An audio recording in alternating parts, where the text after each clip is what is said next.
जो ढोंग हमारी भक्ति को समझता है, हमें उसको कोई जवाब देने की आवश्यकता ही नहीं है। अगर हमारे भीतर किसी को जवाब देने की आवश्यकता है तो अभी हमें भी विचार करना पड़ेगा कि हमारे भीतर भक्ति पूरी उतरी भी है कि नहीं। इसका मतलब अभी हमारे भीतर अभिमान है और सामने वाले के उल्टा बोलने से वो अभिमान हर्ट हो रहा है।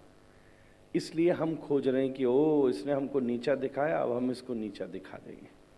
मीरा ने भी किसी को जवाब नहीं दिया, सूरदास ने भी किसी को जवाब नहीं दिया, किसी ने किसी को जवाब नहीं दिया। जिनको ये ढोंग लगता है उनके प्रति द्वेष नहीं होना चाहिए, उनके प्रति दया होनी चाहिए और दया भाव से भगवान से प्रार्थना करनी चाहिए कि हे प्रभु, एक साधु थे व्रज में, खूब माला करते। किसी ने एक बार उनसे प्रश्न किया कि आप व्रज में आ गए, आप इतनी माला क्यों करते हो? बोले मुझे व्रज मिल गया, मुझे ठाकुर जी वैसे ही मिल गए, भगवान व्रज के रूप में मेरे साथ हैं। ये माला मैं उनके लिए कर रहा हूं जो दुनिया में माला कर नहीं पा रहे। ठाकुर जी से प्रार्थना करता हूं रोज मेरे नाम जप का भंडारा सबको बांट दो, इससे सबका पेट भर जाए, सबको भक्ति की प्राप्ति हो।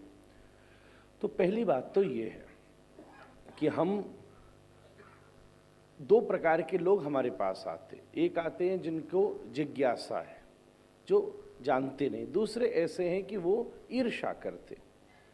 और ये प्रॉब्लम आगे बढ़ने वाले प्रत्येक व्यक्ति के साथ हर क्षेत्र में होती है।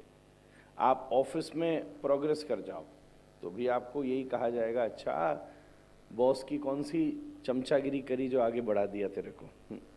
तो जब कोई लाइफ में आगे बढ़ता है और जो नहीं बढ़ पाता वो उसको तकलीफ होती ही है। इसलिए हमको इसमें कोई जवाब देने की आवश्यकता नहीं है। क्या पता भगवान उस रूप में आकर हमारी परीक्षा ले रहे हो। ठाकुर जी ने तो गोपियों को सीधा ही कह दिया जब वो रात में सब छोड़ कर आई, जाओ घर वापस चली जाओ, घर में सब वेट कर रहे हैं। तो गोपियों ने तब भी उसको विनम्रता से ठाकुर जी से प्रार्थना करी। तो पहली बात तो ये है, हमें ये चक्कर में पड़ना ही नहीं चाहिए। अगर हम किसी दूसरे को प्रभावित करने के लिए भक्ति कर रहे हैं तो प्रॉब्लम होगी, परंतु हम केवल ठाकुर जी की प्रसन्नता के लिए ये तिलक लगा रहे हैं, कंठी लगा रहे हैं, पोशाक पहन रहे हैं, तो हमें कोई प्रॉब्लम ही नहीं होगी। क्योंकि जिसको खुश करने की कोशिश है ही नहीं, वो अगर खुश नहीं भी हो रहा है तो तकलीफ क्या है।